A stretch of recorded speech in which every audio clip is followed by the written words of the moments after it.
Assalamualaikum warahmatullahi wabarakatuh. Berjumpa lagi dengan saya, Ananda Aji Saputra, dalam mata kuliah Kepemimpinan 1 kepada rekan-rekan mahasiswa STIE Indo Sakti Malang yang saya cintai karena Allah Subhanahu wa taala. Marilah sejenak kita memohonkan kepada Allah Subhanahu wa taala agar ilmu yang kita pelajari pada video online kali ini berkah dan bermanfaat. Saat ini saya akan menjelaskan tentang kematangan pengikut terhadap pemimpin di dalam gaya situasional, di mana kemarin kita sudah membahas bagaimana gaya situasional seorang pemimpin dibagi menjadi 4, G1, G2, G3, dan G4. Saat ini kita akan mempelajari pula tentang kematangan pengikut yang juga dibagi menjadi 4, M1, M2, M3, dan M4. Di dalam teori situasional, bahwa menjelaskan tentang bagaimana seorang pemimpin harus menerapkan gaya-gaya tersebut, G1 sampai G4, sesuai dengan kondisi dan situasinya.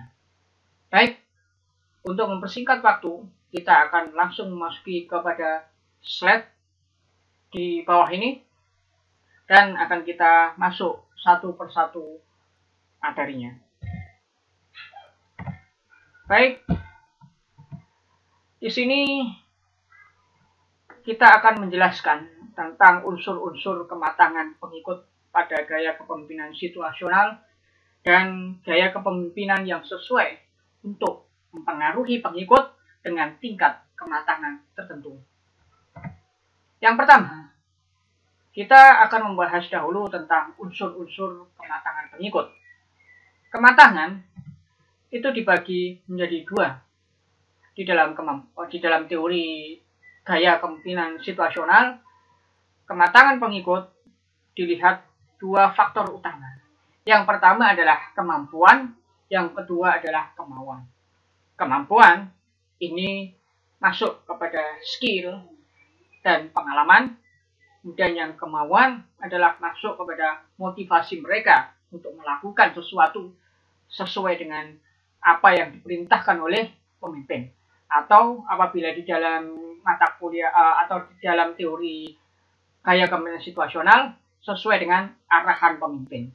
Sehingga di sini sebagaimana yang kemarin dijelaskan, pemimpin juga memiliki 2 hal, yaitu adalah pengarahan atau perintah dan juga dengan adanya motivasi.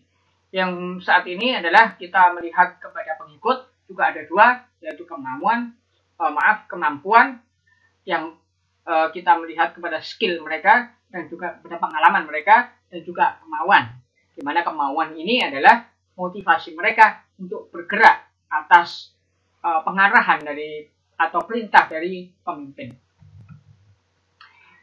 Di mana untuk kematangan pengikut ini sebagaimana yang telah dijelaskan pada mata kuliah materi sebelumnya, bahwa tidak mutlak. Artinya adalah apabila kematangan pengikut itu M1, selamanya M1 tidak. Tetapi di sini ada sebuah perubahan dari kematangan M1 menjadi M2, menjadi M3 atau M4. Itu banyak faktor yang mempengaruhinya, baik faktor internal maupun faktor eksternal. Di mana juga di sini salah satu faktornya adalah menyelesaikan satu misi tertentu. Boleh jadi itu jangka pendek maupun jangka menengah. Jadi ini bukan jangka panjang. Tatkala berganti lagi kegiatan, maka di sini juga boleh jadi berganti lagi kematangan pengikutnya.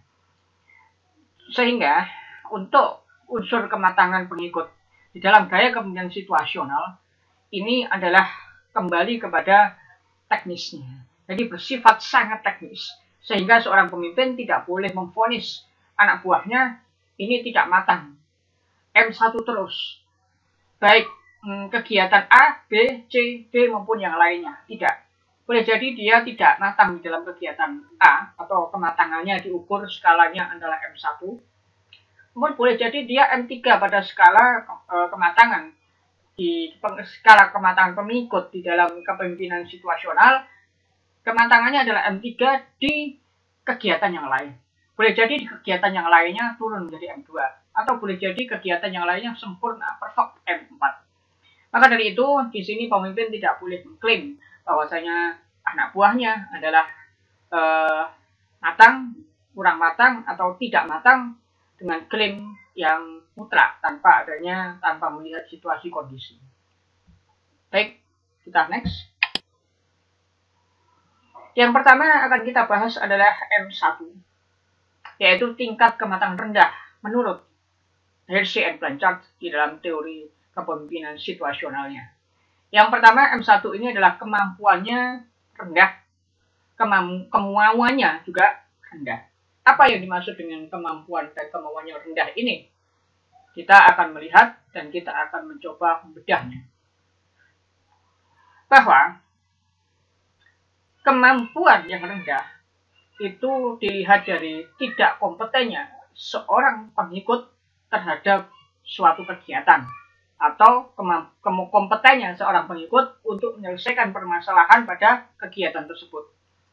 Yang berikutnya adalah untuk kemauannya. Kemauannya dia tidak yakin bisa menyelesaikan masalah pada kegiatan tersebut, tidak yakin bisa menyelesaikan masalah pada misi jangka pendek atau jangka menengah tersebut, dan tidak mau mengerjakan perintah karena dia merasa tidak kompeten, dan dia pun juga tidak yakin dalam menyelesaikan masalah tersebut atau di dalam menyelesaikan misi jangka pendek atau menengah tersebut. Maka dia tidak mau mengerjakan perintah, dia angkat tangan. Dia sudah merasa kesulitan, sehingga di sini seorang pemimpin harus meyakinkan betul anak buah tersebut untuk menjalankan misi yang diembannya dengan gaya instruksi, yaitu pengarahan yang kuat dengan motivasi yang kuat pula. Jadi di sini pemimpin perlu memberikan perintah yang tegas, perintah yang betul-betul to the point, arahan yang jelas kepada pengikutnya disertai dengan motivasi yang keras pula.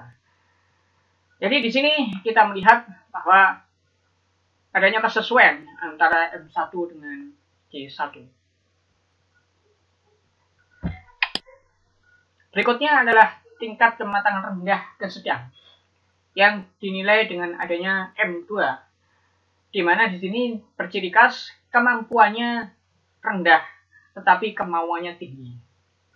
Sehingga kita bisa melihat apa yang dimaksud dengan kemampuan yang rendah dan kemauan yang tinggi. Ya, kemampuan yang rendah di sini perlu ada satu koreksi. Sebetulnya dia tidak memiliki skill atau skill rendah.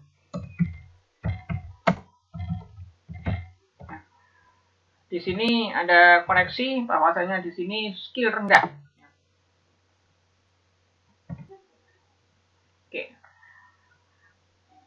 Sedangkan dia memiliki sebuah keyakinan bahwa dia yakin mampu melakukan misi jangka pendek dan jangka menengah itu, ya. Dan dia yakin mampu melakukan apa yang harus diemban tatkala seorang pemimpin memerintahkan kepadanya sesuatu. Mungkin ada rasa bangga tersendiri tatkala pemimpin ini menyuruhnya, sehingga dia yakin tatkala suruhan pemimpin, yakin dia mampu melakukan. Tetapi saat itu skillnya masih rendah, sehingga di sini ada skill rendah tetapi yakin untuk mampu melakukan. Di sini dia hanya membutuhkan satu hal, yaitu pengalaman. Karena banyak kasus-kasus di M2 ini sebetulnya dia itu memiliki skill terpendam. Artinya, dia memiliki motivasi, itu sudah nilai poin plus bagi dia. Akan tetapi, yang kurang dari dalam dirinya adalah belum berpengalaman. Maka dari itu, di sini perlu pemimpin memunculkan gaya konsultasi, yaitu gaya di mana pemimpin ini berkonsultasi dengan anak buahnya tanpa motivasi lebih lanjut, tetapi dia lebih banyak mengarahkan. Pengarahannya, perintahnya tegas, jelas, tidak bertele-tele to the point, tetapi tanpa diiringi dengan motivasi yang berlebihan, karena itu dapat menyinggung anak buah yang sudah semangat tersebut. Biarkanlah dengan semangatnya, kita hanya perlu mengarahkan untuk M2 ini. Maka di sini ada satu catatan, konsultasi berupa komunikasi dua arah untuk memberikan pengarahan atau memberikan petunjuk kepada pengikut secara teknis tanpa penekanan perintah tersebut, tanpa adanya motivasi yang mewajibkan anak buah ini digerakkan dengan motivasi-motivasi G1 sebagaimana yang tadi dijelaskan. Tidak, sekarang sudah meningkat kepada G2, yaitu pemimpin memberikan arahan kepada pengikut secara teknis tanpa penekanan perintah untuk melaksanakan sebuah misi atau tugas tersebut. Kita next ke M3, yaitu tingkat kematangan sedang hingga tinggi. Apa yang dimaksud dengan M3 atau tingkat kematangan sedang ke tinggi ini? Yaitu adalah kemampuannya yang tinggi, skillnya yang sudah dia miliki, pengalamannya yang sudah banyak, tapi kemauannya kurang. Ada apakah kurangnya? Yang pertama, tadi sudah saya jelaskan, adalah memiliki skill dan pengalaman. Tetapi dia tidak yakin untuk melakukan. Dia tidak yakin untuk mampu melakukan. Karena apa? Karena ada faktor X.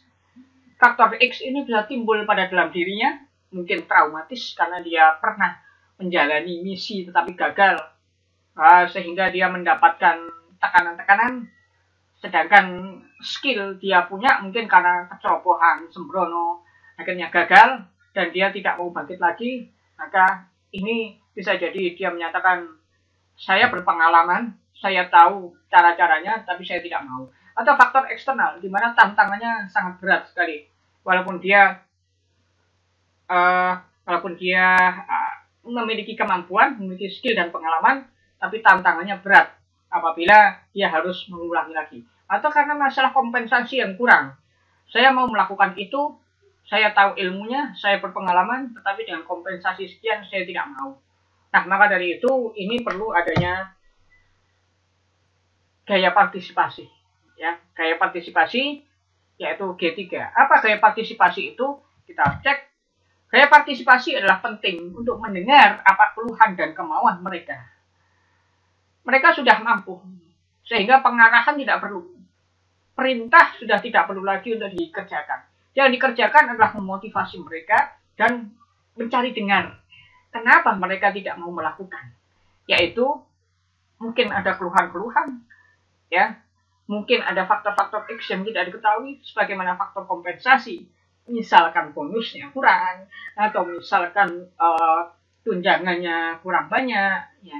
Ataukah bahkan ketiga-tiganya, gaji, bonus, dan tunjangan. Atau mungkin gajinya yang kurang sesuai. Tetapi selama ini tidak ada cari dengar, sehingga hanya ada perintah saja, hanya ada tolong laksanakan saja, ya. Tetapi dia ada faktor X, maka di sini perlunya adanya gaya partisipasi, motivasi yang lebih ditonjolkan daripada perintah. Nah, yang lebih kita catat lagi adalah tatkala kita sudah masuk kepada M4. Ini yang perlu kita catat. Kenapa kok kita catat? Karena ada sesuatu hal, di mana sesuatu hal ini banyak terjadi, dan banyak kasus di perusahaan bisnis. Kita sekarang masuk M4, yaitu kemampuannya tinggi, kemauannya tinggi. Sehingga tidak perlu untuk pengarahan dan tidak perlu lagi untuk motivasi. Karena ini sudah sempurna, sudah matang, sudah perfect. Coba kita cek. Dia memiliki skill. Dia yakin mampu untuk melakukan. Dan dia sudah berpengalaman. Maka gayanya adalah delegasi. Pemimpin hanya mewakilkan saja. Saya wakilkan kepemimpinan, saya wakilkan misi ini kepada engkau. Saya percaya kepada engkau, kamu menjadi manajer dan saya menjadi direkturnya. Biasanya seperti itu. Ya, jadi sudah lepas tangan saja, saling percaya saja. Nah, apa catatannya di M4 ini? Nah, kita cek dulu ya, cek dulu. Di sini pemimpin hanya membuat garis-garis besar tugas saja. Hampir sepenuhnya pengikut yang menjalankan tugas itu dengan pengawasan yang rendah. Nah, ini biasanya saking percayanya, seseorang pemimpin kepada pengikutnya dilepas begitu saja. Maka ada dua catatan. Catatan yang pertama adalah catatan di mana pemimpin ini salah menilai. Ini berbahaya. Dia menilai anak buahnya M4 punya kemampuan dan kemauan. Selama ini sudah bersahabat bertahun-tahun atau mungkin sudah menjalani bisnis bertahun-tahun. Nah, saya nilai Anda M4, Anda mampu dan bisa dipercaya. Padahal pengikutnya ini memiliki sesuatu terpendam dalam dirinya yang dia tidak ungkapkan. Sehingga muncullah problem. Pengikut itu sebetulnya M3. Ya, dia ada masalah M3. Tetapi karena pemimpin ini tidak peka, maka muncul masalah, muncul konflik, muncul problem. Dan di sini pemimpin itu terlambat. Maka seharusnya pemimpin itu sebelum mendelegasikan, mengangkat seorang anak buahnya atau pengikutnya menjadi M4, pemimpin perlu menguji dahulu. Pemimpin perlu menguji terlebih dahulu apakah betul anak buah ini bisa naik kepada tataran M4 atau masih belum. Atau mungkin M2 atau M3. Karena biasanya M2 ini orang yang mau loyal kepada pemimpinnya tapi belum berpengalaman. Ini masih mudah, ini masih bisa diarahkan. Tapi kalau M3 ini banyak problem, banyak kasus. Karena apa? Karena tatkala masih M3, dia sudah punya skill, dia berpengalaman, tapi ada sesuatu yang dipendam di dalam dirinya, di dalam hatinya. Mungkin dia tidak puas dengan kompensasinya, tetapi dia diam saja. Ini adalah biang konflik. Maka dari itu, pemimpin harus betul-betul selektif. Jangan mempercayakan begitu saja kepada anak buah, tatkala anak buah ini memang betul-betul belum saatnya dia di M4. Kemudian yang kedua, catatan kedua adalah pemimpin terlalu percaya sehingga tanpa pengawasan. Ini berbahaya. Karena seseorang yang dimana dia sudah dipercaya, tatkala dia tanpa pengawasan, boleh jadi tatkala seseorang itu imannya turun, karena iman itu bisa naik, bisa turun. Tatkala imannya turun, dia merasa tidak diawasi, baik oleh Tuhannya, ataupun kemudian oleh bosnya, maka dia lepas dan bebas. Bos saya tidak memperhatikan saya, tidak ada CCTV di ruangan saya, bos saya mempercayakan saya 100% penuh, dan dia pada saat itu lupa bahwa Tuhannya juga mengawasinya, maka yang terjadi adalah sumber-sumber konflik akan muncul. Apa itu? Yaitu muncullah sebuah kasus, di mana kasus ini yang paling banyak adalah korupsi, kolusi, dan nepotisme. Maka dari itu, tatkala seorang pemimpin sudah mempercayakan kepada anak buahnya, percaya 100% kepada anak buahnya, sisakan 100% itu kurang menjadi 90%. Tatkala kita percaya kepada manusia, bahwasanya manusia itu memiliki kelebihan dan kekurangan, maka jangan engkau letakkan kepercayaan itu 100% terhadap manusia biasa. Maka letakkanlah paling banyak 90% dan sisakan 10% ketidakpercayaan untuk engkau waspada kepada dia, untuk engkau berhati-hati kepada dia. Karena manusia tempatnya salah dan lupa. Manusia bisa salah, manusia bisa lupa. Tatkala dia melakukan kesalahan, maka pemimpin tugasnya adalah mulai dari memperingatkan secara baik-baik sampai menghukumnya. Nah, ini kita tidak membahas karena kita membahas tentang ranah konflik. Jadi tidak bisa langsung tatkala manusia melakukan kesalahan langsung dihukum dengan seberat-beratnya, padahal kesalahannya ringan. Mungkin kesalahannya dia tidak sengaja ya transfer uang kepada seseorang, di mana transfer uangnya itu adalah karena kesalahan murni, sehingga tidak bisa dia langsung di PHK begitu saja.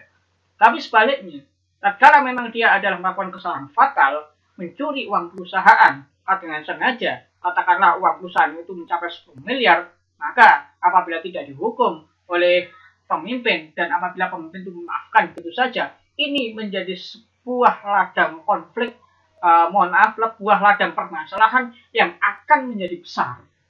Karena apa? Karena semua anak buah mengetahui mentang-mentang orang kepercayaan bos, mentang-mentang orang kepercayaan pimpinan dibiarkan. Akhirnya yang lain pun juga saling menjilat, saling mendekati bagaimana caranya untuk melihat celah-celah para pengikut ini berbuat dosa berjamaah. Dan ini adalah awal daripada kehancuran suatu organisasi, awal dari suatu kehancuran bisnis, dan awal daripada kehancuran sebuah negara. Na'udzubillah min zalik. Marilah kita membaca ya, situasi di sekitar kita, membaca momentum-momentum yang ada di sekitar kita, dan membaca tanda-tanda di sekitar kita.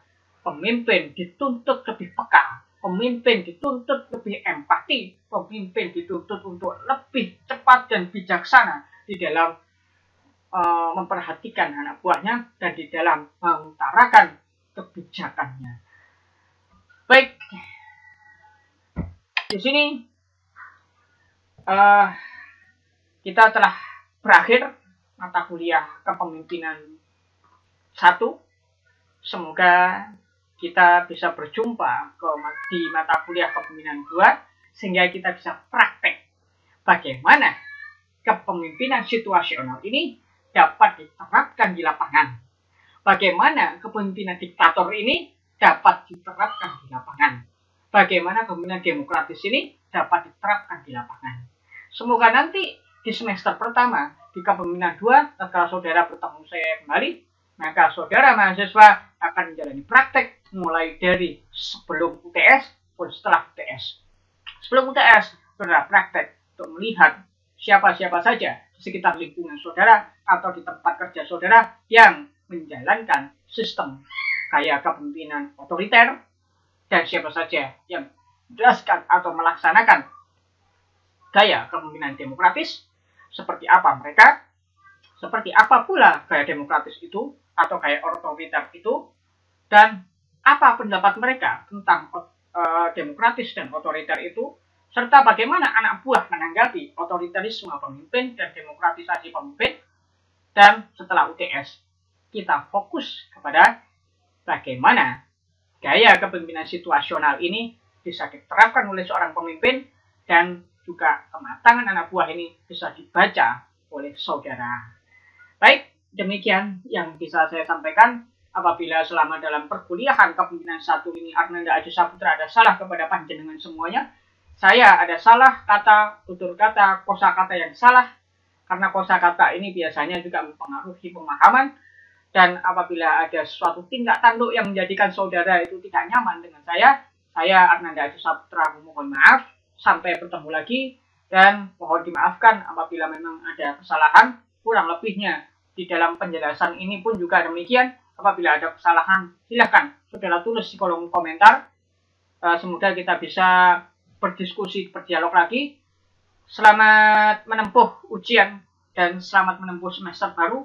Assalamualaikum warahmatullahi wabarakatuh.